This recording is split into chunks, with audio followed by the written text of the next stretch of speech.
Iya, Assalamualaikum warahmatullahi wabarakatuh. Selamat datang peserta yang sudah bergabung di seminar atensi hari ini. Hari ini hari Minggu, tanggal 14 Maret 2021.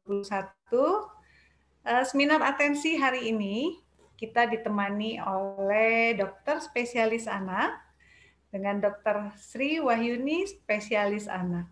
Tema seminar hari ini adalah demam pada anak, haruskah cemas? Oke, kita kenalan dulu. Jadi Dr. Sri Wahyuni, spesialis anak ini, beliau berpraktek di Rumah Sakit Ibu dan Anak Tumbuh Kembang di Jalan Raya Bogor, Cimanggis. Kemudian di Baby and Child Clinic di Jalan Alternatif Cibubur. Dr. Sri Wahyuni juga berpraktek di Rumah Sakit Kesdam di Jantung, Jakarta Timur. Oke, baik. Saya panggil dulu Dr. Sri. Assalamualaikum, dokter. Waalaikumsalam warahmatullahi wabarakatuh. Selamat sore, dok. Sore-sore mengganggu waktunya dokter nih. Terima kasih, dokter. Sama-sama. Oke, mangga dokter. Terima kasih sudah mau berbagi ilmu sore ini. Mangga, saya mungkin nggak perlu panjang lebar. Boleh, monggo, Dokter Sri, silahkan. Oke, terima kasih Bu Eva. Assalamualaikum warahmatullahi wabarakatuh. Selamat sore peserta webinar semua. Ayah bunda mungkin yang masih punya anak-anak kecil. Sore hari ini kita akan bincang-bincang ringan ya. Ringan karena topiknya cuma sekitar demam aja. Tapi walaupun topiknya ringan ya saya yakin ayah bunda peserta webinar semua di sini pernah mengalami, kalau yang punya anak kecil khususnya balita pasti akan pernah mengalami putra-putrinya demam. Jadi sore hari ini saya akan membicarakan tentang demam pada anak, haruskah cemas. Bu Eva, saya izin share screen ya. Iya, oh iya, sebentar saya jadikan ini dulu co-host tadi sempat keluar dokter. Wait. Ya, mangga silahkan. Suara saya sudah jelas ya? Oke, sudah oke. Ya.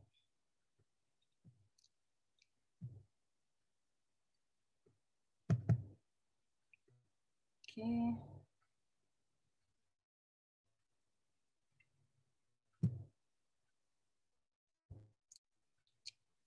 Iya, udah kelihatan, Dok. Ya, oke. Ini tema kita pada hari ini demam pada anak. Haruskah cemas? Ya, walaupun saya yakin sudah sering sekali di sini para ayah bunda mendengarkan penjelasan tentang apa itu demam, apa penyebabnya dan lain sebagainya, mungkin baik secara langsung ataupun mungkin sekarang di media-media online, tapi saya rasa ini masih tetap perlu sekedar untuk referensi karena sampai saat ini demam itu masih merupakan alasan tersering konsultasi ibu-ibu atau orang tua ke dokter anak. Kemudian juga sehubungan dengan masa pandemi seperti ini kan kalau kita menemukan anak kita demam, banyak sekali yang ragu-ragu atau takut membawa putra-putrinya ke rumah sakit, takut ketularan lah, sarang COVID lah. Jadi biasanya walaupun demam juga ya ditahan-tahan saja di rumah. Ya, sepanjang demam itu tidak membahayakan, tidak apa-apa. Tapi kita juga nanti harus tahu jangan sampai banyak kejadian di masa pandemi ini pasien-pasien datang ke rumah sakit dengan kondisi yang sudah berat karena ditahan-tahan di rumah saking takutnya ke rumah sakit, akhirnya datang sudah dalam keadaan yang lebih berat sehingga penanganan pun akan lebih sulit. Jadi di masa pandemi ini kita harus tahu kapan demam itu bisa dirawat di rumah, dirawat sendiri, dan kapan harus dibawa ke rumah sakit. Kemudian kalau kita menemukan reaksi demam pada anak, pasti anggapan orang tua, waduh ini lagi sakit, waduh ini kenapa. Nah, sebetulnya demam itu merupakan hal yang biasa yang merupakan reaksi normal tubuh dalam melawan kuman-kuman atau mikroorganisme yang masuk ke dalam tubuh kita. Sama seperti misalnya kalau kita menemukan anak kita diare, itu salah satu mekanisme tubuh untuk mengeluarkan racun atau apapun yang membahayakan untuk tubuhnya. Jadi ini demam itu merupakan reaksi normal pada tubuh. Nanti akan kita lihat kenapa seorang anak itu bisa demam. Nah, kemudian yang juga sering dilakukan orang tua begitu demam, pasti kasih obat panas, takut kejang lah, takut apalah. Nah, jadi sebetulnya tujuan obat panas itu bukan untuk menyembuhkan sakitnya, tapi hanya membuat nyaman penderitanya. Jadi supaya bisa beristirahat dengan baik kalau demamnya diturunkan. Oke, nah berbicara tentang demam, sebetulnya kita harus tahu dulu batasan demam itu apa sih. Jadi demam dikatakan bila suhunya di atas 37,5. Jadi rata-rata suhu normal itu adalah 36,5 sampai 37,5. Nah, batasan demam itu bisa berbeda-beda tergantung lokasi pengukuran demamnya sendiri di mana. Bila dari rektal itu dari anus ya, biasanya dimasukkan termometer lewat anus, itu dikatakan demam bila suhunya di atas 38 derajat. Kalau dari mulut, di atas 37,5 kita katakan demam. Kalau di aksila atau ketiak, itu di atas 37,2 sudah bisa kita katakan dengan demam. Jadi kalau datang ke rumah sakit, dok, anak saya demam nih, ibu sudah ukur di rumah?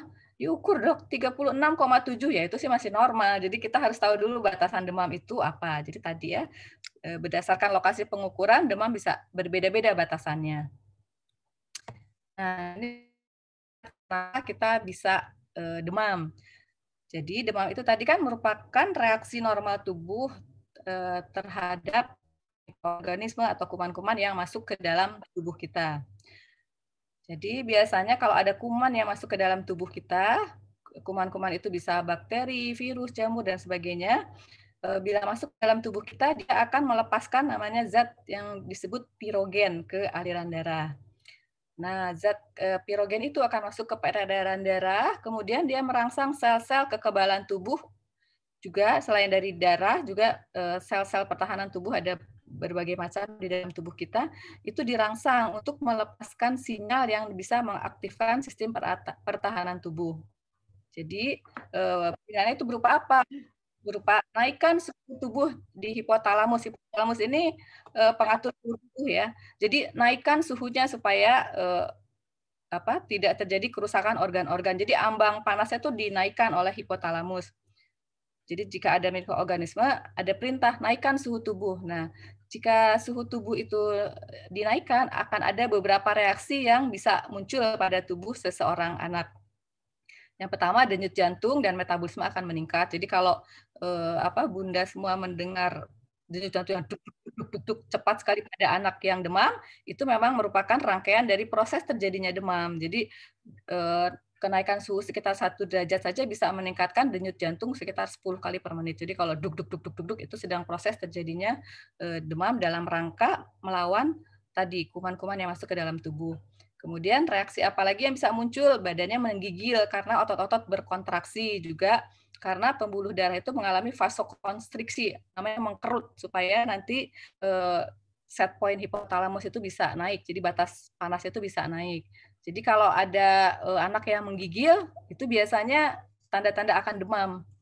Jadi kalau seperti kedinginan menggigil itu biasanya salah satunya akan demam, atau juga karena otot-otot yang berkontraksi biasanya sudah kita merasakan tidak enak badan. Mungkin bukan saja anak-anak ya, orang dewasa kalau mau meriang, mau panas itu badannya sakit-sakit. Ini karena tadi rangkaian proses terjadinya demam.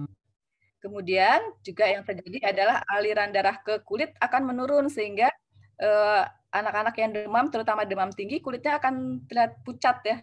Pucat bisa dilihat di mana? Bisa di telapak tangan. Kalau dibandingkan dengan telapak tangan orang tuanya, kok lebih putih. Nah, kalau demamnya lebih tinggi lagi, biasanya sampai tampak kebiruan di kuku-kuku ya.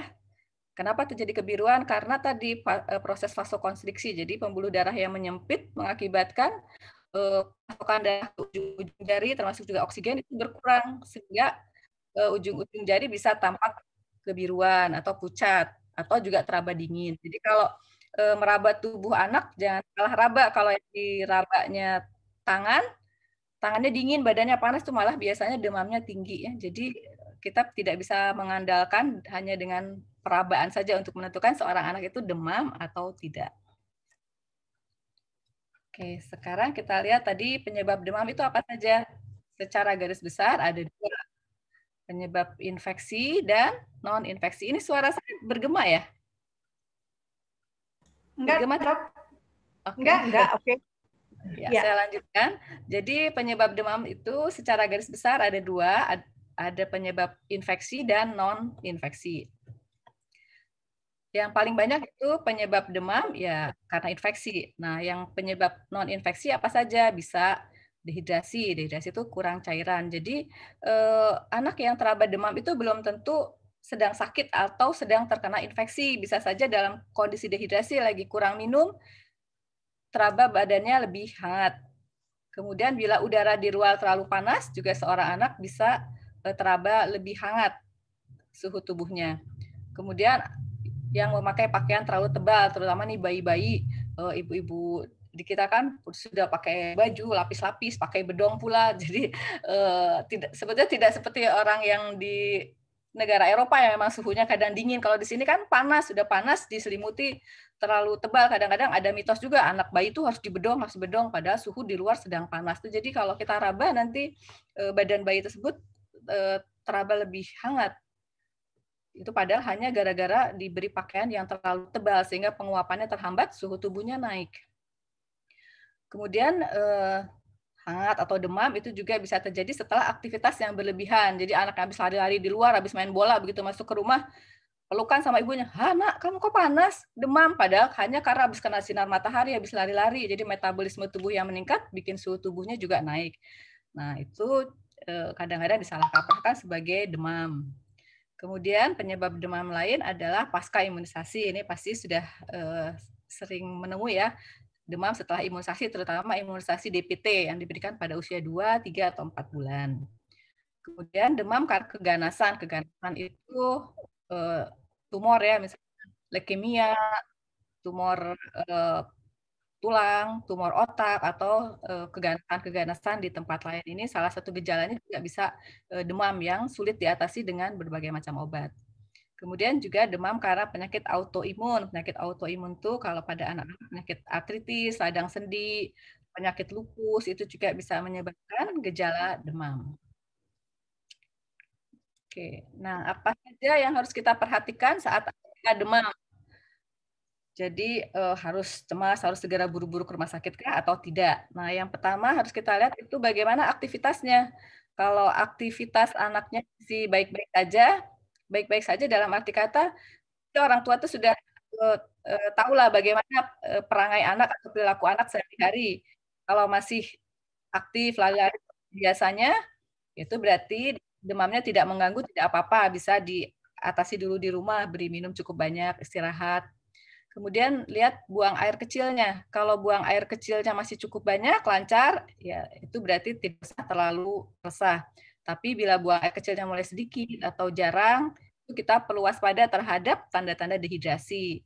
Jadi biasanya seseorang anak itu buang air kecil sekitar 4 sampai 6 kali per hari. Jadi 4 jam atau 6 jam sekali itu udah buang air kecil. Tapi kalau lebih dari 6 jam tidak buang air kecil atau pampersnya sedikit kering, itu waspada terhadap tanda-tanda dehidrasi yang seringkali menyertai anak-anak yang demam.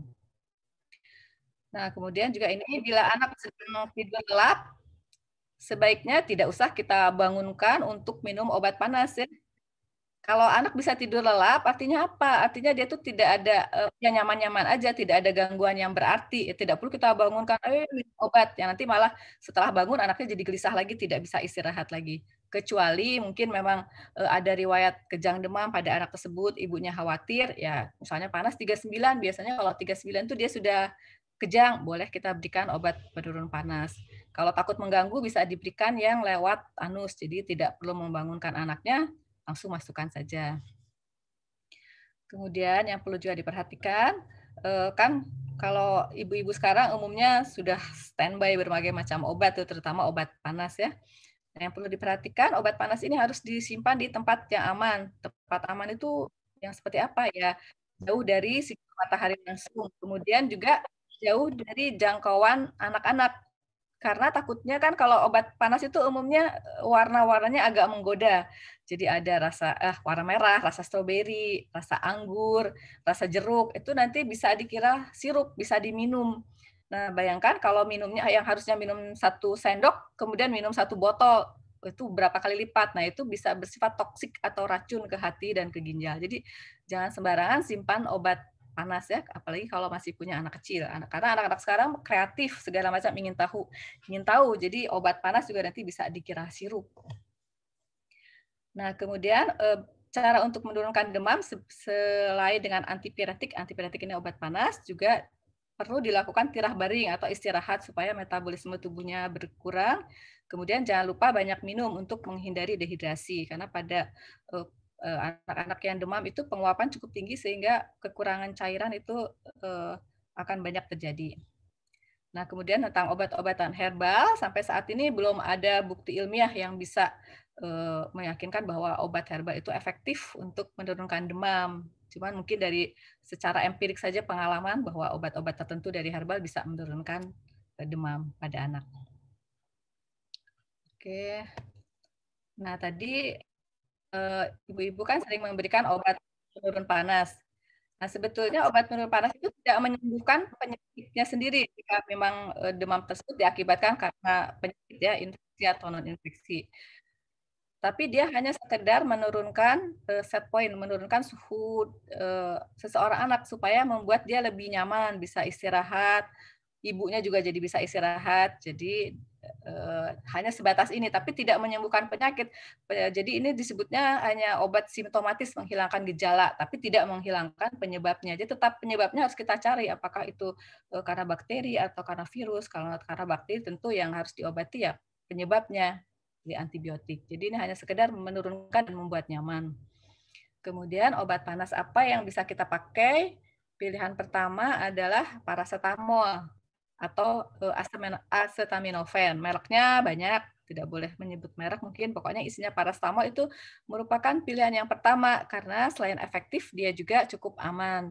Ada lagi golongan obat panas yang sering dipakai juga adalah golongan ibuprofen. Ibuprofen itu lebih cepat menurunkan panasnya, tapi sayangnya dia ada efek samping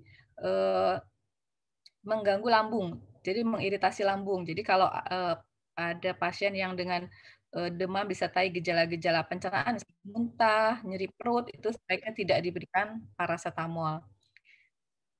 Sediaannya bisa berupa drop biasanya untuk anak yang di bawah 1 tahun atau berat badan di bawah 10 kg. Kemudian bisa bentuk sirup.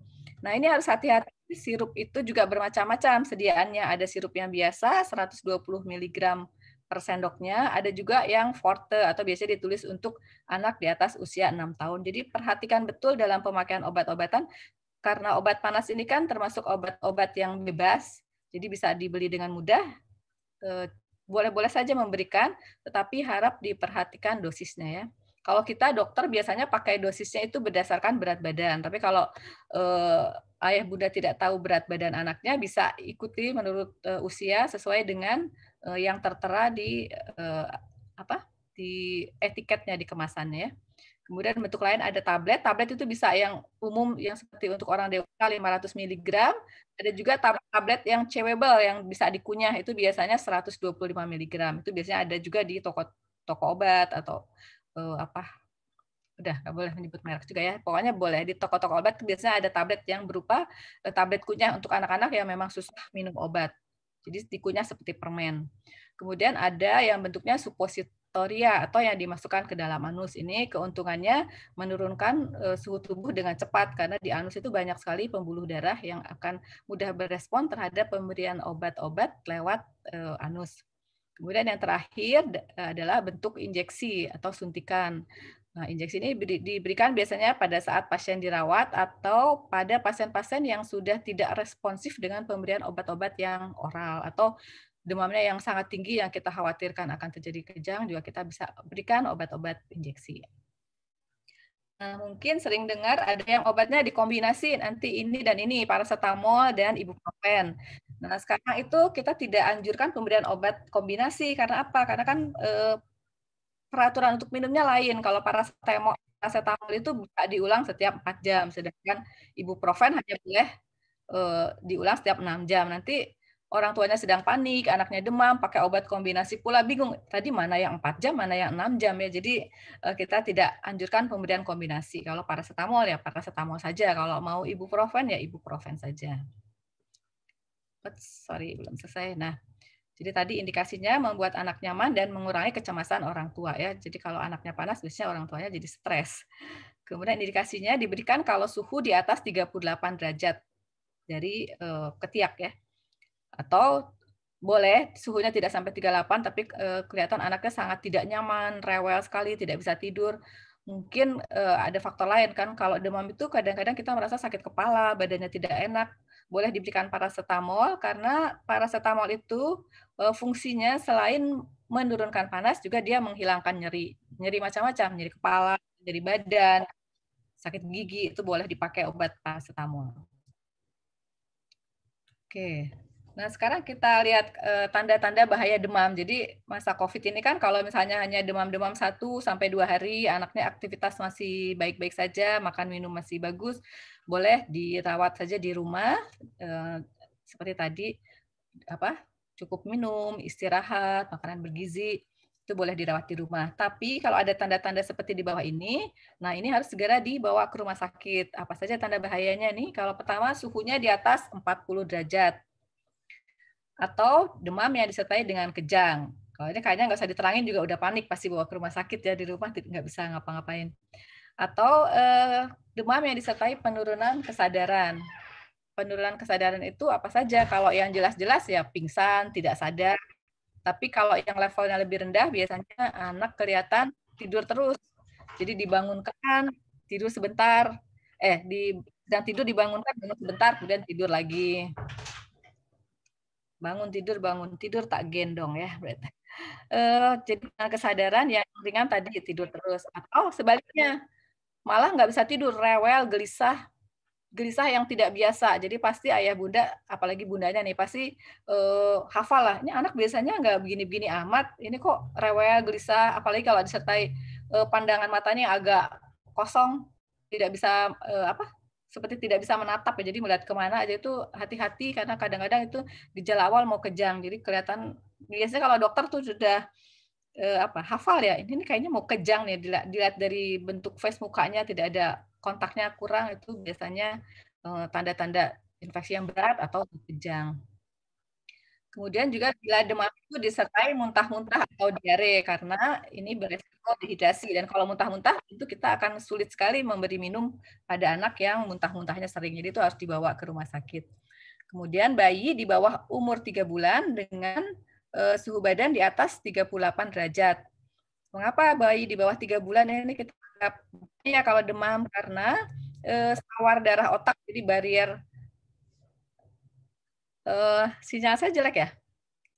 Enggak, bagus dok. Oke. Bagus dok. Jadi bayi yang di bawah, saya lanjutkan. Bayi yang di bawah 3 bulan itu sawar darah otaknya, jadi barier dari pembuluh darah ke otak itu masih tipis sehingga infeksi yang menjangkiti anak-anak atau bayi di bawah 3 bulan itu mudah sekali menembus otak dan bisa terjadi infeksi di otak, misalnya ensefalitis, meningitis. Jadi lebih sering terjadi infeksi yang serius pada bayi-bayi di bawah 3 bulan. Kemudian tanda bahaya lainnya bisa tidak dapat makan dan minum. Artinya kalau tidak bisa makan minum, sakitnya pasti berat. Kalau masih ringan-ringan pasti masih mau makan, masih mau minum meskipun mungkin berkurang biasanya. Kemudian ada tanda-tanda perdarahan. Tanda perdarahan itu bisa tanda perdarahan yang nyata, misalnya mimisan atau gusi berdarah ataupun tanda-tanda yang tidak nyata seperti misalnya bintik perdarahan di kulit atau tanda-tanda kebiruan itu merupakan salah satu tanda bahaya demam. Oke. Nah, sekarang tentu sering beredar nih mitos dan fakta seputar demam. Banyak sekali mitos yang kadang-kadang masih dianggap sebagai hal yang baik, yang betul ya. Jadi nanti kita lihat apa saja mitos seputar demam. Yang pertama, anak yang terabah hangat pasti demam. Nah, ini mitos. Faktanya tidak semua anak yang terabah hangat itu demam. Tadi kalau dehidrasi, habis panas-panasan, bajunya terlalu tebal, kurang minum, itu bisa terabah hangat, tapi itu bukan demam. Cukup beri minum, istirahat yang cukup. Kemudian semua demam dapat membahayakan anak. Ini juga mitos, kan tidak semua demam membahayakan. Jadi kalau yang penyebabnya seperti tadi itu ya cukup dengan perawatan di rumah saja, tidak membahayakan, jangan panik, jangan cemas.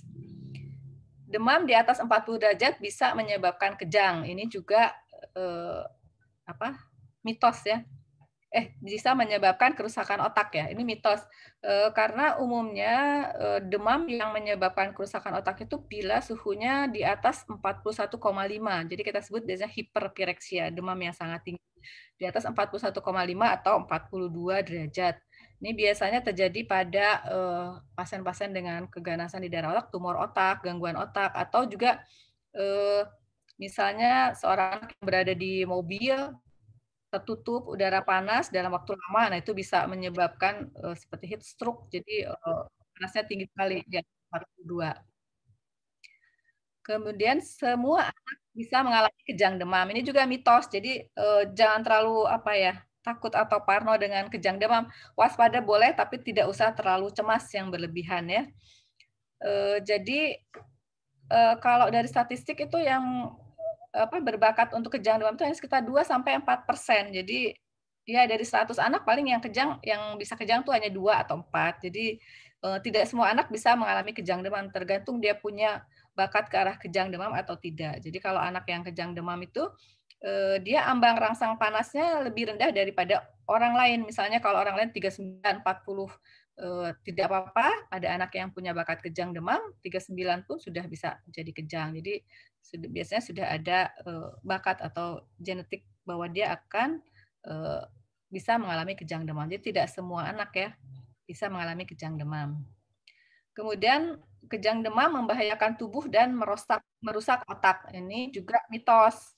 Faktanya apa? Jadi hanya kejang demam yang kita sebut kejang demam kompleks. Kejang demam kompleks itu ciri-cirinya biasanya kejangnya lebih dari 15 menit. Kemudian dia berulang dalam 24 jam pertama. Bila kejangnya hanya sebentar, satu kali, dia tidak ada efek samping apa-apa ke perkembangan otak. Jadi tidak perlu khawatir. Karena itu pada pasien yang mengalami kejang demam, yang harus dilakukan pertama kali adalah bagaimana caranya menghentikan kejang secepat mungkin supaya tidak menjadi kejang demam yang kompleks. Jadi kalau sebentar-sebentar saja tidak usah khawatir. Nanti dengan bertambahnya umur biasanya kejang demam itu akan berkurang atau menghilang, bisa sekitar usia 5 tahun. Nah, kemudian mitos lain, demam harus segera ditangani dengan obat. Nah, tentu saja tidak ya. Tadi kalau di atas 38 baru perlu obat. Atau terlihat sangat tidak nyaman anaknya baru diberi obat panas. Demam akan terus naik jika tidak diberi obat. Ini juga mitos karena seperti demam yang diakibatkan karena infeksi virus, biasanya jika infeksi virusnya sudah mereda, dia akan turun sendiri seperti Klebsiella infectum atau tampak itu biasanya demamnya 1-3 hari tidak diberi obat panas pun akhirnya dia akan turun sendiri. Jadi tetap demamnya pemberian obat panas itu tadi hanya mengurangi rasa tidak nyamannya. Jadi tidak diberi obat pun bisa turun. Kemudian obat demam bisa membuat suhu normal kembali. Ini juga mitos ya. Jadi obat panas itu tidak bisa betul-betul membuat suhu normal. Jadi sekali dikasih obat panas, pasti nanti masih bisa naik lagi karena dia ada waktu kerjanya obat itu. Mungkin 4 jam atau 6 jam sudah bisa naik lagi kalau memang infeksinya masih terus berlangsung. Jadi tidak bisa betul-betul membuat suhu normal. Jadi hanya menutupi efeknya saja seolah-olah seperti sudah sembuh padahal belum sembuh. Hanya turun saja, tapi penyakit masih terus berlangsung. Kemudian jika demam tidak turun, maka penyebabnya adalah serius. Tidak juga, ini mitos ya, karena kalau demamnya tidak turun-turun, ya memang perjalanan penyakitnya masih berlangsung. Ya seperti tadi yang gampangnya, contohnya ya tadi ya infeksi virus dari udara, Klebsiella infantum itu hanya 1-3 hari, demamnya bisa tinggi 39 atau 40, tapi dia tidak bahaya. Jadi tidak semua demam yang tinggi itu identik dengan penyebab yang cukup berat. Jadi ada yang demamnya tinggi tapi tidak bahaya. Hanya mungkin tetap bikin ibunya was-was ya. Kemudian anak demam harus diberi pakaian dan selimut tebal. Nah ini juga mitos ya, tadi sudah saya jelaskan. Karena kalau diberi selimut yang tebal, baju yang tebal, itu akan terjadi namanya vasokonstriksi atau pengerutan pembuluh darah yang malah demamnya jadi lebih tinggi. Jadi kalau orang zaman dulu supaya berkeringat harus diselimuti, memang nanti akan berkeringat, tapi jika diberi pakaian terlalu tebal, jadi naiknya suhu itu akan cepat sekali. Tapi kalau yang punya bakat kejang demam, belum sampai berkeringat sudah timbul kejang. Jadi tidak perlu diselimuti tebal, diberikan pakaian senyaman mungkin. Senyaman mungkin itu ya mungkin bisa diberikan pakaian dari bahan katun yang menyerap keringat atau pakai pakaian berbahan kaos. Mitos yang lain nih, kompres dengan air dingin dapat menurunkan suhu tubuh dengan cepat. Jadi kalau zaman dulu mungkin orang-orang tua kita mengkompres kita dengan air dingin atau bahkan ditambah dengan es batu lagi biar tambah nyep, biar tambah cespleng. Atau juga yang satu lagi mungkin di sini tidak saya tulis, kompres dengan alkohol itu sudah tidak direkomendasikan. Jadi itu mitos, kompres dengan air dingin dapat menurunkan suhu tubuh dengan cepat. Jadi yang betul sekarang itu kompres pakai air hangat ya, suam kuku. Selain membuat nyaman pasien, jadi mungkin kalau orang dewasa kita sedang demam merasakan, jadi kalau kena cipratan air dingin rasanya tidak enak sekali. Jadi memang sangat tidak nyaman dikompres dengan air dingin. Jadi kompresnya dengan air hangat, suam-suam kuku. Tujuannya adalah menyebabkan vasodilatasi pembuluh darah. Vasodilatasi itu jadi mengembang lebih tipis sehingga demam bisa cepat turun. Jadi jangan lupa pakai air hangat kompresnya. Kemudian juga lokasi pengompresan itu yang paling baik di daerah ketiak atau di daerah lipat-lipat, bukan di kepala ya. Di kepala itu selain membuat tidak nyaman juga tidak terlalu banyak pembuluh darahnya daerah kening sini. Yang banyak pembuluh darah besarnya di lipatan-lipatan, lipat ketiak, lipat paha itu akan lebih efektif bila dikompres. Kecuali mungkin kalau pakai yang kompres yang ada di pasaran itu ya susah ditempel di ketiak ya, tempelnya di jidat. Nah, kemudian mitos berikutnya juga semua anak dengan demam harus mendapatkan antibiotik. Ini mitos karena demam yang harus diberi antibiotik ya yang penyebabnya bakteri. Demam karena sebab lain tidak memerlukan antibiotik ya. Jadi mungkin sebagian besar ya sebagian besar demam tidak perlu obat antibiotik, mungkin obat-obat untuk meningkatkan daya tahan tubuh terhadap infeksi virus, cukup dengan cairan. Nah, tadi kita lihat kan demam itu penyebabnya bisa infeksi dan non-infeksi. Yang paling banyak itu demam karena infeksi, sehingga yang akan saya bahas di sini demam karena infeksi ya. Demam karena infeksi itu penyebabnya macam-macam, bisa virus, ini penyebab terbanyak, bakteri, jamur, atau parasit. Yang kena virus apa aja misalnya, ini banyak sekali, cuman mungkin ini saya contohkan yang sering terjadi saja ya, dan yang agak berat-berat nih, demam berdarah, campak, atau Roseola infantum. Roseola infantum itu kalau misalnya anak-anak demam sekitar 1-3 hari setelah demamnya turun muncul merah-merah di seluruh badan, tapi anaknya setelah itu tampak aktif-aktif aja. Nah, itu Roseola infantum. Kemudian common cold atau flu itu juga banyaknya karena virus ya. Kemudian yang karena bakteri, misalnya demam tifoid atau tipes, TBC atau flek mungkin ya orang sering istilahkan flek, atau infeksi saluran kemih dan lain-lain. Bisa juga karena jamur atau parasit. Jamur itu mungkin bisa seperti pneumonia radang paru karena jamur, itu bisa, atau diare karena jamur juga bisa. Parasit itu contohnya misalnya malaria, itu karena parasit. Atau diare juga bisa karena parasit. Nah, ini saya contohkan demam karena virus ya. Banyak sekali demam yang karena virus, tapi yang sedang banyak sekarang ini demam berdarah nih, yang sedang banyak. Jadi sebagian besar pasien yang dirawat sekarang kalau di rumah sakit kami ini demam berdarah. Kemudian yang kedua campak. Campak itu penyakitnya sepanjang tahun ada, gejalanya cukup berat dari ujung kaki sampai dari ujung kepala sampai ujung kaki ada gejalanya. Oke, jadi demam berdarah sekarang sedang musim ya. Walaupun di masa pandemi ini kita beberapa kali mengalami aturan PSBB, tapi sayangnya si nyamuknya tidak ikut aturan PSBB. Jadi kita tinggal di rumah, anak-anak tinggal di rumah, tapi nyamuknya tetap jalan-jalan, jadi tetap bisa beredar karena ditularkannya oleh nyamuk. Tidak ketemu orang per orang, tapi si nyamuk nakal itu yang beredar dari tetangga satu ke tetangga yang lain, dari satu orang di rumah menclok ke anggota keluarga yang lain. Jadi sedang banyak nih. Oke. Nah, ini demam berdarah dengue atau DBD atau DHF. Ya, semua tahu penyebabnya virus ya, bukan nyamuk ya penyebabnya. Jadi disebabkan oleh virus dengue. Tipenya ada 4, 1, 2, 3, 4. Kemudian nyamuk itu berperan sebagai vektor atau perantara saja. Penyebabnya biasanya nyamuk Aedes aegypti atau Aedes albopictus. Nyamuk Aedes ini ciri khasnya biasanya penampakan belang-belang, sehingga sering disebut juga nyamuk belang ya. Berbeda dengan malaria. Kemudian gejalanya yang muncul adalah demam, nyeri perut, muntah, lemas, dan juga bisa timbul pendarahan. Pendarahan yang banyak, yang nyata, atau tadi hanya berupa bintik-bintik atau becak-becak di kulit. Nah, fase demam berdarah itu seperti ini. Mungkin Bu Eva juga pernah ya putarnya demam berdarah ya? Enggak? Ya pernah dulu lagi pada kecil tuh, pada DB dua-duanya. Iya, jadi perjalanannya seperti ini. Jadi pada fase 1, 3 atau 4 hari pertama tuh demamnya tinggi, manteng, kita sebut demam kontinu. Jadi demamnya tinggi terus 39 sampai 41 dan tidak pernah turun mencapai suhu normal. Jadi kalau 39 ya paling turunnya paling rendah 38, 41 ya paling 40. Jadi di atas terus. Setelah 3 atau 4 hari nanti akan terjadi penurunan suhu.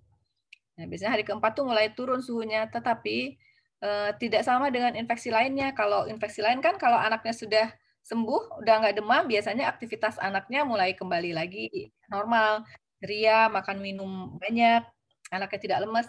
Tapi kalau pada demam darah, setelah demam turun ini, timbul gejala lainnya, makin tidak mau makan, perutnya sakit, mual. Nah, ini perlu diwaspadai. Jadi, seringkali nih terlambat datang ke rumah sakit pada fase ini. Jadi demam di rumah, nunggu 3 hari. Pas udah 3 hari mau ke dokter, nggak jadi, soalnya udah turun panasnya. Tapi pas saat turun itu justru biasanya trombositnya turun. Makanya dia diberi warna merah ya. Nah, ini tanda-tanda bahaya. Nah, tanda bahayanya dari demam darah itu adalah terjadinya kegagalan sirkulasi atau shock. Itu yang mengakibatkan akhirnya seorang anak harus dirawat di ruang ICU. Selanjutnya setelah mengalami fase penurunan trombosit sekitar sampai hari ke-6 atau ke-7, mulailah fase pemulihan. Nah, fase pemulihan ini kadang-kadang pada beberapa pasien bisa timbul demam kembali. Ini yang disebut fase pelana kuda. Jadi naik, turun, baru naik lagi. Biasanya tanda-tanda perbaikan dari pasien demam darah itu ditandai dengan buang air kecilnya mulai banyak, yang biasanya sedikit, mulai banyak. Karena kan pada demam darah itu terjadi kebocoran pembuluh darah. Jadi cairan dari pembuluh darah itu keluar merembes ke bagian-bagian luar tubuh. Bisa ke muka sehingga mukanya tampak sembab, bisa ke rongga dada menyebabkan batuk atau sesak, bisa juga ke perut, itu bikin perutnya kembung, mual, tidak bisa makan. Nah, nanti pada fase pemulihan, cairan-cairan tadi akan kembali ke peredaran darah, masuk ke ginjal, keluar lewat urin. Pipisnya banyak, itu tanda-tanda penyembuhan di fase 3. Kalau sudah terjadi demam berdarah, ya umumnya kalau anak-anak kita rawat, kenapa? Karena khawatir dengan monitor cairannya. Anak itu sulit sekali disuruh harus minum sekian-sekian. Jadi biasanya kita lebih prepare untuk merawat pasien dengan demam berdarah. Jadi karena kalau sudah demam berdarah akhirnya harus rawat, lebih baik ya pencegahan ya. Pencegahan itu mungkin sudah sering diedukasi ya seperti ini, yang menguras tempat penampungan air, menutup rapat tempat penampungan air, mendaur ulang barang-barang yang berpotensi menjadi tempat perkembangbiakan nyamuk ya. Tapi untungnya mungkin kalau saat ini yang barang-barang yang ini nih yang bisa menyimpan bibit nyamuk, mungkin kaleng-kaleng bekas, bekas-bekas aqua, sepertinya agak berkurang ya, karena banyak ibu-ibu yang hobi bercocok tanam sekarang, bermacam-macam daun-daun dikoleksi itu biasanya kaleng pun sekarang dipakai, kaleng bekas-bekas aqua itu sudah sudah bisa dimanfaatkan ya, mudah-mudahan jadi mengurangi barang-barang yang bisa menyimpan jentik-jentik nyamuk. Kemudian boleh pakai kawat anti nyamuk supaya nyamuk dari rumah tetangga tidak masuk ke rumah kita ya, kelambu dan lain-lain. Kemudian pengobatan demam berdarah itu sebetulnya hanya simptomatis, istirahat cukup cairan, beri obat panas kalau demamnya tinggi, dan rawat inap bila diperlukan. Kemudian infeksi virus yang lain yang agak sering juga itu campak. Campak ini disebabkan oleh virus rubeola. Disebarkannya melalui droplet. Droplet itu percikan. Percikan, jadi hampir sama nih seperti COVID juga lewat droplet ya. Gejala yang muncul ini, nah itu tadi saya sebutkan dari ujung kepala sampai ujung kaki itu bisa kelihatan ada gejalanya. Dari ujung kepala, misalnya nih matanya merah, jadi seperti konjungtivitis atau infeksi mata. Kemudian di mulut ada bercak putihan, tenggorokan sakit, ada batuk pilek. Kemudian ada ruam di seluruh tubuh yang kalau ruamnya belum sampai ke ujung kaki, demamnya masih belum turun. Jadi dari ujung kepala sampai ujung kaki gejalanya ada. Komplikasinya cukup berat, bisa terjadi pneumonia, meningitis, atau ensefalitis. Kemudian yang sudah pernah imunisasi campak, apakah tidak akan kena campak? Ya, tidak dijamin ya. Jadi intinya semua vaksin yang kita berikan kepada anak-anak atau sekarang pun saat dewasa ini vaksin COVID, tidak ada yang bisa menjamin 100% seseorang tidak akan terkena penyakit yang kita berikan vaksinnya. Jadi itu sepenuhnya tergantung dari daya tahan tubuh dan virulensi kuman. Kalau daya tahan tubuhnya tidak baik ya tetap bisa kena, atau virulensi kumannya kuat. Jadi misalnya sekelas itu semua kena cacar air, anak kita sudah divaksin cacar air tetap bisa kena. Hanya bedanya kalau sudah divaksin, kalaupun timbul gejala penyakit, gejalanya akan lebih ringan, terhindar dari komplikasi-komplikasi yang berat. Pencegahannya dengan imunisasi campak. Kalau dulu sebutnya imunisasi campak, sekarang MR ya. Karena banyak orang tua pas datang ke klinik, dokter mau ibu mau imunisasi MR ya? Bukan dok, campak bukan MR. Yaitu sami mawon campak dan MR ya. MR itu selain measles, selain campak ada tambahnya rubella atau campak Jerman. Jadi sekarang namanya tidak ada lagi campak yang tunggal, MR. Diberikan usia 9 bulan, kemudian diulang lagi usia 18 bulan dan 5 tahun. Boleh juga kalau mau pakai MMR itu ada tambahannya lagi, M-nya satu lagi adalah mumps atau gondongan. Pengobatan campak sama, pokoknya kalau infeksi virus itu pengobatannya simptomatik karena dia self-limiting, sembuh sendiri ya. Istirahat cukup, konsumsi banyak cairan, boleh diberi obat penurun panas, pemberian vitamin A yang dosis tinggi ya, yang 100.000 unit atau 200.000 unit. Kemudian rawat inap bila diperlukan. Kemudian demam karena infeksi bakteri, banyak sekali macamnya, tapi saya contohkan dua saja, misalnya demam tifoid yang memang agak sering, satu lagi infeksi saluran kemih akibat bakteri. Nah, infeksi saluran kemih karena bakteri ini biasanya disebabkan karena bakteri E. coli. Resiko utamanya yaitu kebersihan saluran kemih dan biasanya pada anak laki-laki karena fimosis atau belum disunat ya. Jadi angka infeksi saluran kemih ini cukup tinggi biasanya terutama pada anak-anak yang sudah mulai sekolah. Mungkin dia belum bisa cebok sehingga kalau mau buang air kecil ditahan atau juga mungkin toiletnya kotor, bau, tidak sebersih di rumah sehingga anak-anak sering menahan buang air kecil itu menjadi salah satu faktor predisposisi terjadinya infeksi saluran kemih. Kemudian juga pada anak laki-laki yang lubang pipisnya sempit atau kita sebut fimosis. Ini tuh bawaan lahir ya, tapi kalau diketahui sejak dini, biasanya kita bisa mengadakan sedikit manipulasi, dibuka-buka biasanya agak lebar sehingga gejala fimosisnya menjadi lebih ringan. Biasanya kalau infeksi saluran kemih karena fimosis ini orang tuanya mengeluhnya bukan pipisnya susah. Awal-awal biasanya di pampers ada bercak-bercak berwarna seperti merah bata. Nah, lama-lama baru kalau mau pipis menggembung atau pipisnya mengedan. Kalau sudah lebih berat ya pipisnya sedikit tersendat atau ada netes-netes di akhir buang air kecil. Makanya mungkin sering juga ayah bunda ini mendengar masih kecil anaknya 1 bulan 2 bulan sudah disuruh disunat ya mungkin kalau fimosisnya berat. Jadi itu salah satu tindakan untuk mencegah terjadinya infeksi saluran kemih atau juga infeksi di ujung penis yang disebut balanitis atau infeksi secara umum karena sebetulnya sebagian besar kuman itu bisa keluar lewat urin ya. Jadi kalau pengeluarannya lancar dengan banyak minum aja biasanya penyakit itu membaik. Tapi kalau ada fimosis, pengeluaran virus atau bakterinya terhambat, demamnya bisa lebih tinggi. Jadi kadang-kadang sakitnya ringan aja demamnya lebih tinggi pada anak-anak yang phimosis. Kemudian juga sering ditemui anak-anak yang phimosisnya asimptomatik, tidak bergejala, hanya kadang-kadang pasien datang dengan berat badan tidak naik, ternyata setelah kita lihat, oh anaknya tuh agak sering mual, gampang kenyang, itu salah satu gejala infeksi saluran kemih yang asimptomatik, gejala di saluran kemihnya tidak kelihatan, tapi dia merasa sering mual, itu juga salah satu hal yang sering kita temukan. Ya, jadi gejalanya sudah demam, nyeri saat buang air kecil, nyeri perut di area saluran kemih atau di atas di atas kelamin, buang air yang sering dengan jumlah sedikit atau kalau sudah berat buang airnya keruh.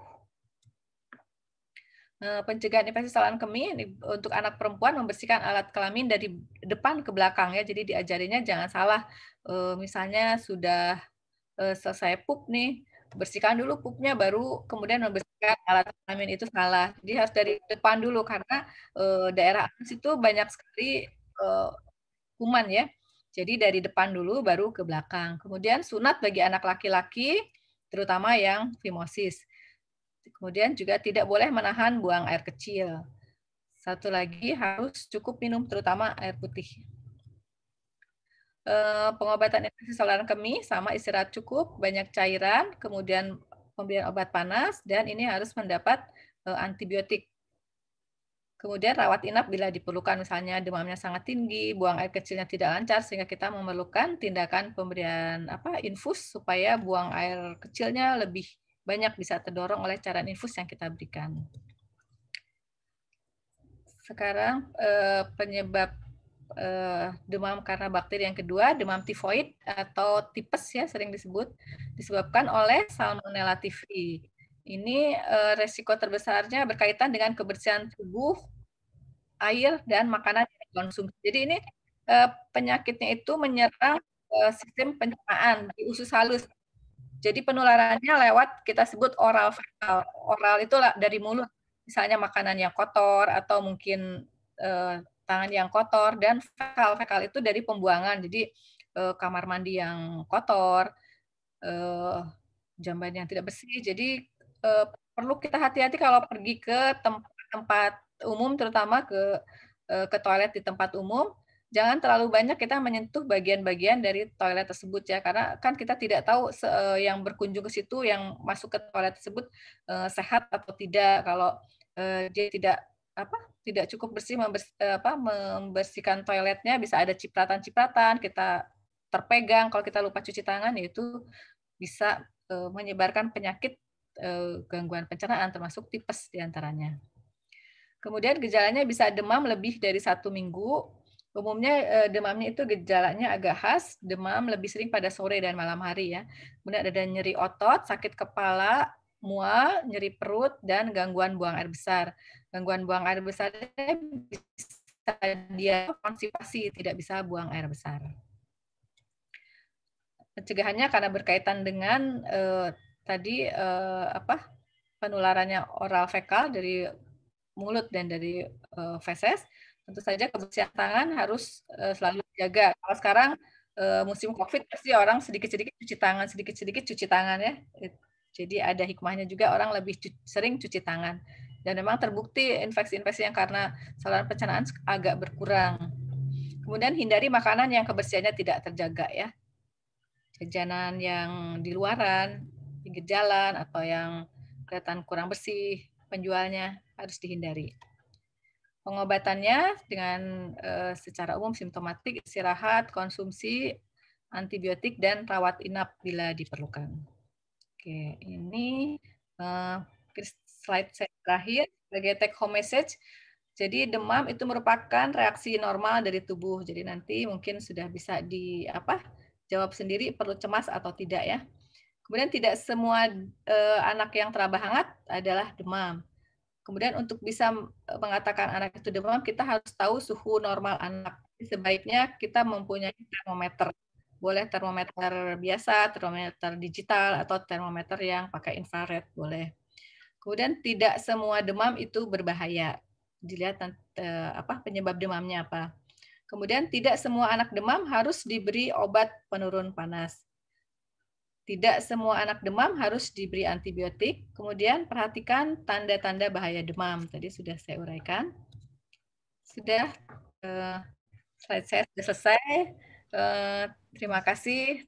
Demikian penjelasan saya tentang demam. Mudah-mudahan bisa difahami dan bisa menambah informasi untuk ayah bunda sekalian. Terima kasih. Iya. Silakan saya kembalikan ke Ya, Eva. alhamdulillah. Iya, terima kasih banyak dokter. Ini lengkap banget ininya informasinya. Mudah-mudahan ya betul menambah informasi untuk yang hadir di sini, terutama nanti setelah upload di YouTube. Mudah-mudahan bermanfaat untuk masyarakat Indonesia karena banyak juga dok yang mendapatkan informasi ini dari YouTube rekamannya nanti. Dokter, kita masuk ke sesi tanya jawab ya dok. Monggo kalau ada yang mau bertanya langsung silahkan open mic.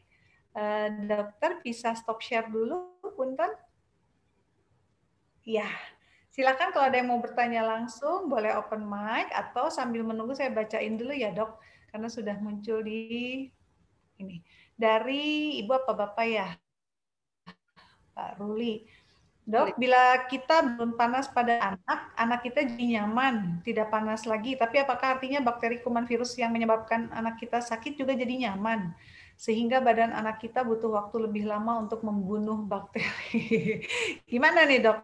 Katanya kalau dikasih obat, bakterinya ikutan enak katanya. Malah tambah lama atau gimana nih dok? Iya, betul. Ya, jadi makanya obat panas itu memang kita berikan atas indikasi saja di atas 38 dan bila sangat mengganggu. Memang jadi karena diberikan obat panas, penderitanya jadi nyaman, tapi betul yang Bapak apa Ibu ya ini? Kayaknya Bapak atau Ibu Ruli ya. Iya, jadi kumannya juga seolah-olah nyaman sehingga itu membuat penyakit biasanya akan lebih lama. Jadi karena demam sendiri sebetulnya menguntungkan karena dia bisa menyerang kuman atau mikroorganisme yang masuk ke dalam tubuh kita. Jadi tidak harus sedikit-sedikit obat panas, harus sedikit-sedikit obat panas. Kecuali diberikan obat panas tapi juga diobati faktor penyebabnya. Diberikan obat panas tapi antibiotiknya juga diberikan. Betul yang karena tadi kata dikatakan. Pak Ruli ya. Iya. Tadi karena kata dokter obat panas hanya menghilangkan gejala demamnya aja ya dok ya, bukan Ya, membunuh si kumannya justru ya. Betul, malah kadang-kadang Oke, baik. Mudah-mudahan terjawab. Jadi kadang-kadang seperti masking effect menurut untuk gejalanya seolah-olah seperti sudah sembuh padahal penyakitnya masih terus berjalan. Jadi kadang-kadang malah kita lalai seperti untuk penyakit-penyakit kan punya perjalanan sendiri-sendiri. Kalau tipes tidak kita berikan obat panas kelihatan sekali tuh naik turunnya. Tapi kalau selalu diberikan obat panas kadang-kadang kita tidak tahu. Oh, sebenarnya turunnya itu hanya karena diberi obat penurun panas. Ya, oke, baik. Ya, terima kasih dokter. Semoga terjawab ya, Ibu atau Pak Rul. Ada lagi ada yang kan? Oke, belum kayaknya. Dokter dari Pak Gentur. Kalau Pak Gentur ini peserta setia nih dari pertama. Bu dokter, mohon pencerahan suhu tubuh saat demam kemudian turun. Disebut masa kritis. Gimana katanya cara menjelaskan pemahaman ini kepada masyarakat khusus ibu saat kegiatan PKK. Tadi yang masa kritis saat itu ya dok ya. Oke, terima kasih Pak Gentur. Jadi mungkin tadi yang diuraikan masa kritis itu tadi saya menerangkan tentang demam berdarah. Jadi kan seharusnya kalau seseorang itu sakit, terkena infeksi misalnya, pada saat demamnya sudah turun, artinya infeksi itu kan sudah mereda. Harusnya secara penampakan luar itu anaknya kembali aktif, kembali normal seperti dia sedang sehat. Tentu ayah bunda bisa menilai sendiri, oh ini udah makannya sudah enak, tidurnya juga sudah nyaman, minum kembali banyak. Nah itu berarti memang betul-betul sudah sembuh, sakitnya sudah recovery. Tetapi pada demam darah itu lain kondisinya. Jadi hati-hati kalau anak sudah demamnya turun, tetapi tidak disertai dengan perbaikan kondisi secara umum. Jadi panas turun, tapi muncul gejala lain, misalnya tidak mau makan, atau malah ada mual, ada nyeri perut. Nah itu yang perlu kita waspadai ya. Jadi kalau suhu tubuh normal tidak disertai dengan perbaikan kondisi secara umum itu yang kita sebut masa kritis. Itu barangkali mudah-mudahan bisa difahami. Ya, jadi kadang suka membuat lengah juga ya dok ya karena sudah turun. orang tuanya biasanya lengah. Oke, mudah-mudahan terjawab Pak Guntur. Dokter, ini ada titipan pertanyaan dari beberapa teman saya karena dia nggak bisa join. Katanya saat anak sedang demam, biasanya orang tua nggak sabar menunggu aturan dari obatnya harus 4 jam atau 6 jam sekali. Jadi panasnya sudah naik, udah dikasih lagi obat penurun demam. Gimana tuh dok? Boleh dok? Oh, Karena oke. nggak sabar nunggu. Jangan kan, ya oke, seperti tadi kan harus lihat aturan pakainya ya, karena obat itu sebetulnya dalam dosis terapeutik itu sangat bermanfaat, tapi kalau berlebihan ya obat itu bisa bersifat racun. Jadi kita harus patuhi betul kan, itu kan dari penelitian yang panjang, jadi emang ada aturannya. Jadi kalau aturannya paling cepat boleh diberikan 4 jam, ya harus dipatuhi 4 jam, itu sudah paling dekat. Ada maksimalnya juga, maksimal 5 kali dalam 1 hari semalam. Jadi kalau misalnya apa yang harus kita lakukan kalau belum 4 jam tapi sudah demam lagi, ya berarti harus dilihat faktor lainnya, apakah cairannya cukup, harus direhidrasi, minum lebih banyak. Kalau perlu juga disertai dengan ikhtiar lain, dikompres. Tunggu sampai saatnya kita boleh memberikan obat panas, karena kita harus hemat-hemat nih, nanti ada batas maksimalnya. Kalau kita ngasih udah 2 jam, 2 jam, 2 jam, baru 8 jam udah 4 kali ngasih. Waduh, ini sudah tinggal sedikit lagi jatahnya. Jadi tidak bisa semau kita memberikan obat panas. Jadi harus diperhatikan betul kapan jarak terdekat boleh memberikan obat panas, berapa maksimalnya, itu ada aturannya. Ya. Karena pengalaman juga sih dok, kalau anak panas tuh kan kita sebagai penunggunya nggak bisa ikut, nggak tidur juga kan, nggak bisa tidur. Ya, betul. Ya. Tadi berarti solusinya dengan kompres berarti ya dok ya? Ya, kompres, rehidrasi, minumnya lebih banyak. Sebetulnya kalau cairannya cukup, ya demam juga lebih cepat turun. Sebetulnya kalau anak itu dirawat, biasanya demam lebih cepat turun ya, karena rehidrasi cairannya cukup kita hitung. Jadi di rumah pun harus cukup minum. Oh, oke. Iya betul. Kalau di rumah sakit lebih cepat. Dokter, bentar, jadi pengen nanya, kalau kompres itu kompres yang biasa pakai lap terus dikasih air, kan ada juga yang jualan itu dok. Ya. Apa sih yang ditempel? Ya. Saya lupa apa itu. Itu lebih baik yang mana dok?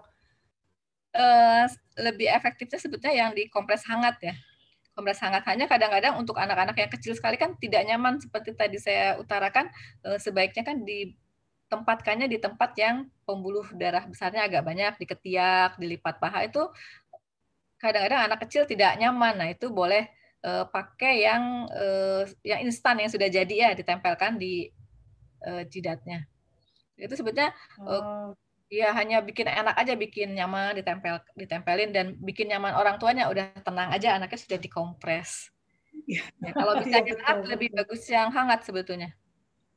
Kompres ya, yang suam-suamku tradisional, iya betul. Oke, baik. Dokter, ada satu lagi, ada yang tanya. Katanya kalau untuk obat yang tadi melalui anus dijual bebas, kemudian untuk mulai usia berapa boleh pakai itu? Yang tadi yang ke anal ya berarti ya? Iya. Melalui anus ya? Oke. Mulai usia berapa katanya? Terus apa dijual bebas? Sepertinya sih harusnya tidak bebas ya, bebas terbatas ya kalau obat itu yang dari anus. Biasanya bebas terbatas. Bisa diberikan, itu tergantung berat badannya. Biasa mulai berat badan sekitar 8 kilo sudah bisa kita berikan. 8 kilo tuh berarti mungkin 6 bulan gitu ya.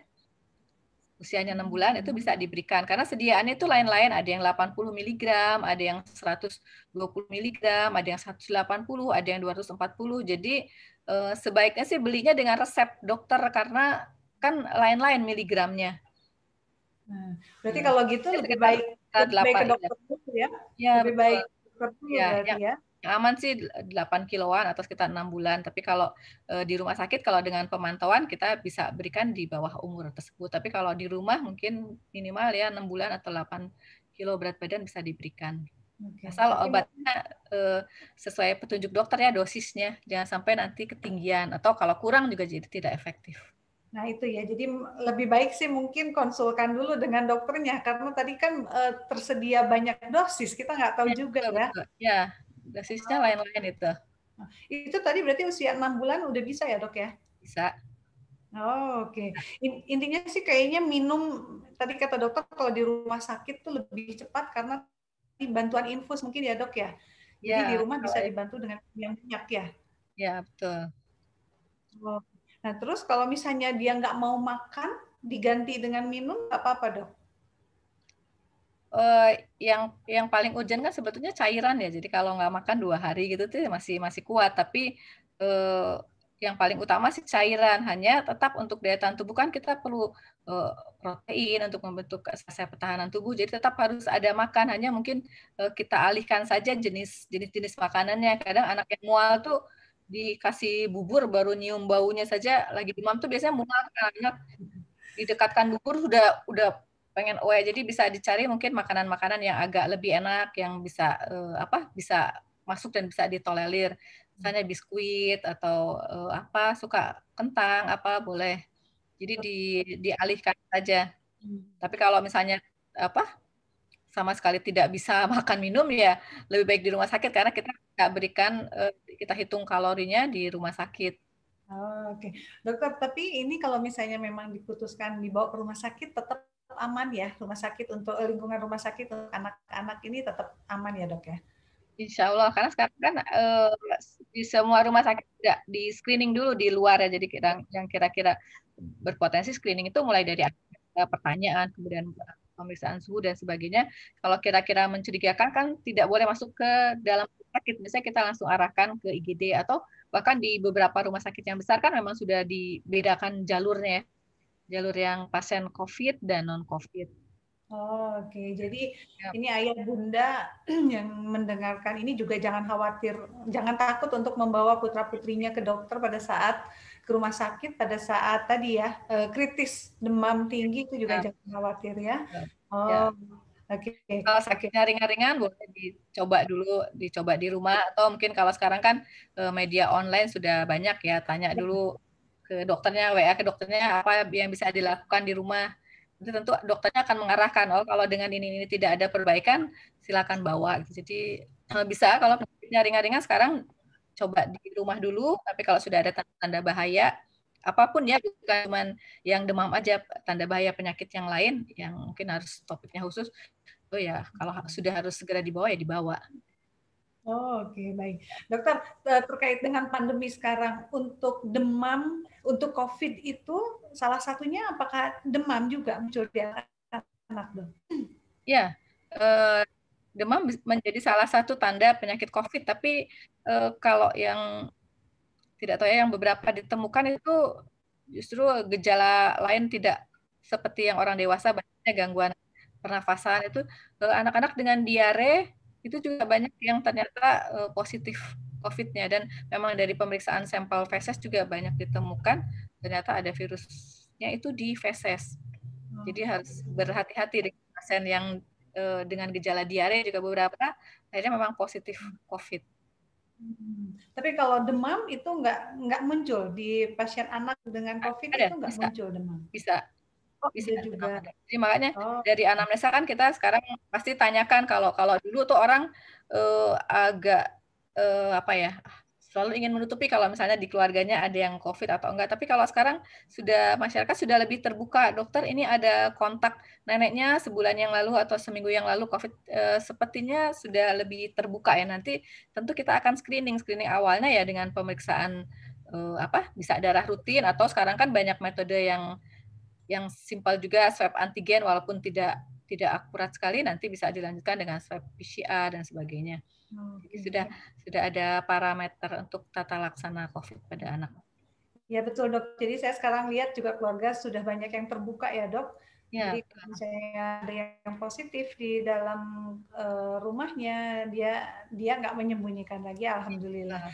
Dokter, ada yang mau bertanya open mic? Silahkan. Saya sambil menunggu, boleh. Dokter, sebetulnya saya ingin tahu juga nih, kalau misalnya anak demam tinggi itu harus langsung dikasih obat atau kita tunggu demam yang kedua atau gimana? Jadi kapan kita harus kasih obatnya itu? waktu itu sesuai dengan batasan tadi ya, kalau di atas 38 ya kita berikan saja. Oh, jadi Di bisa atas langsung. 38. Iya. Atau Oh, ya di bawah 38 boleh bila disertai gejala yang lain tadi sangat rewel sekali, gelisah, itu boleh kita berikan. Oke. Iya, baik dokter. Ini terima kasih. Ini saya lihat di kolom chat sih sepertinya sudah habis ya pertanyaannya. Monggo kalau ada yang mau bertanya lagi sambil saya tunggu. Oke. Ya, ya. Terus kalau misalnya kejang itu kan ada obat lain selain obat penurun demamnya ya, Dok ya, kalau untuk anak yang kejang ya. Ya, betul. Jadi kalau kejang yang pertama kali harus dilakukan ya tempatkan anak itu di tempat yang nyaman ya, karena di tempat yang aman. Jadi misalnya di kasur atau jauhkan dari benda-benda yang berbahaya, karena kalau kejang itu kan gerakannya di luar kontrol ya, bisa gedebuk-gedebuk, nanti takut kena yang lain-lain. Kemudian juga jangan paksa menghentikan kejang dengan cara yang kasar atau kaku, karena kalau sudah kaku itu kaku sekali. Jangan sampai ibunya ingin melurus-luruskan atau dipijit-pijit sambil dilurus-luruskan, itu akan berbahaya, takut trauma, patah tulangnya atau apa.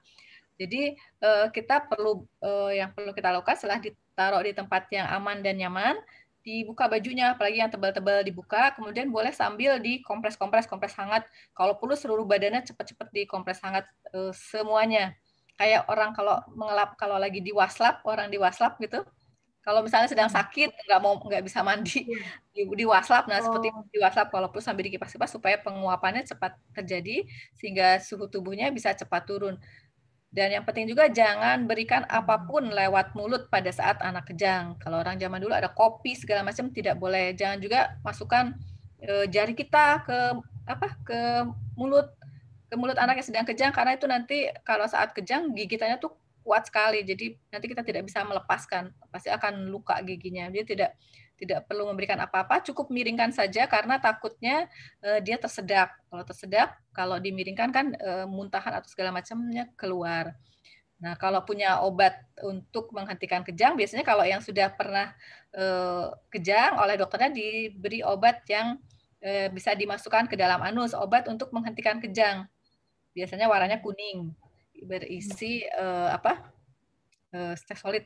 Jadi biasanya dimasukkan lewat anus, tidak lama biasanya anaknya lemas, tertidur ya, kejangnya berhenti. Karena tadi kita harus menghentikan kejang sesegera mungkin, jangan sampai kejangnya lama. Misalnya lagi kejang, saking panik lari-lari aja ke rumah sakit, belum diapa-apain, belum dikompres, belum diapa, lari-lari ke rumah sakit, rumahnya jauh, selama perjalanan kejang terus. Jadi kita upayakan tadi menghentikan kejang, kompres-kompres segala macam, ya sambil berpikir nanti kita mau ke rumah sakit. Kalau tidak punya obat anti kejang ya boleh kasih obat penurun panas lewat anus. Oke, iya. Ya memang panik sih dok. Saya kebayang kalau anak kejang itu pasti orang tua panik gitu ya. Jadi ya memang tadi harus diem dulu untuk bisa berpikir ya dok ya. Dok, apa efeknya kalau anak kejang dok? Ya kalau kejang demamnya masih dalam kriteria kejang demam sederhana, jadi panasnya kurang dari 15 menit, kemudian tidak berulang dalam 24 jam, kemudian kondisi anak setelah kejang itu sadar, nah itu masuk kejang demam sederhana. Itu tidak ada efek samping apa-apa ke perkembangan otak selanjutnya, tidak merusak otak.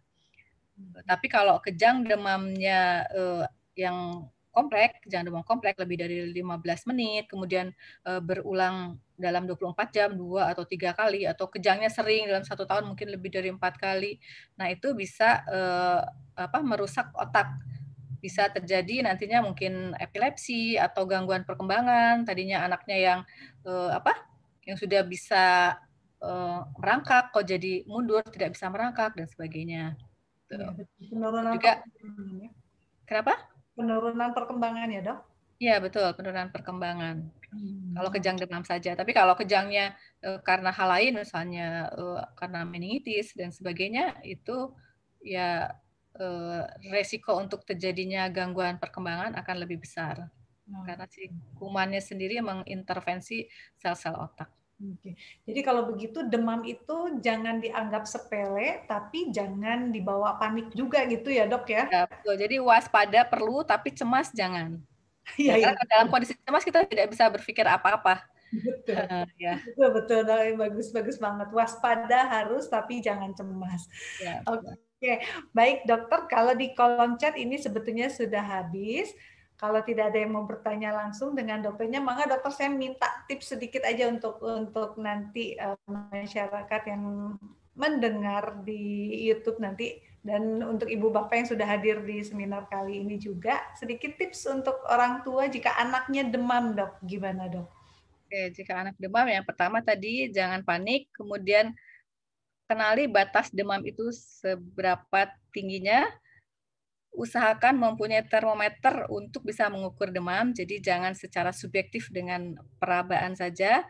Kemudian jika sudah terjadi demam, jangan panik, boleh tetap waspada. Untuk demam-demam yang ringan, bisa dilakukan tata laksana di rumah, tetapi jika ada tanda-tanda bahaya demam, harus segera bawa ke rumah sakit, jangan menunggu penyakit lebih berat lagi. Saya rasa cukup sekian. Iya, iya, mangga dokter, terima kasih banyak. Terima kasih paparannya lengkap sekali. Semoga bermanfaat untuk ibu bapak yang sudah hadir di sini. Dokter izin sebelum saya tutup foto dulu sebentar ya. Oke, boleh. Boleh ibu bapak open kamera. Monggo silahkan. Ini masih malu-malu kayaknya. Ya, apa kabar Pak Gentur? Pak Gentur ini rajin. Ini dokter sini, dokter anak-anak saya, Pak Gentur dari Alhamdulillah.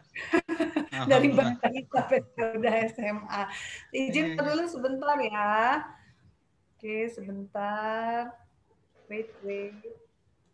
Iya, 1, 2, 3. Iya, sip. Ya, saya save dulu sebentar. Oke. Iya, mangga. Salah. Oke, sebentar. Sebentar. Oke, ya. Mangga dokter, atur nuhun. Dokter Sri dari orang Sunda. Dokter Sri, terima kasih banyak dokter. Pak Dokter, Ibu Bapak Sami-sami, mangga.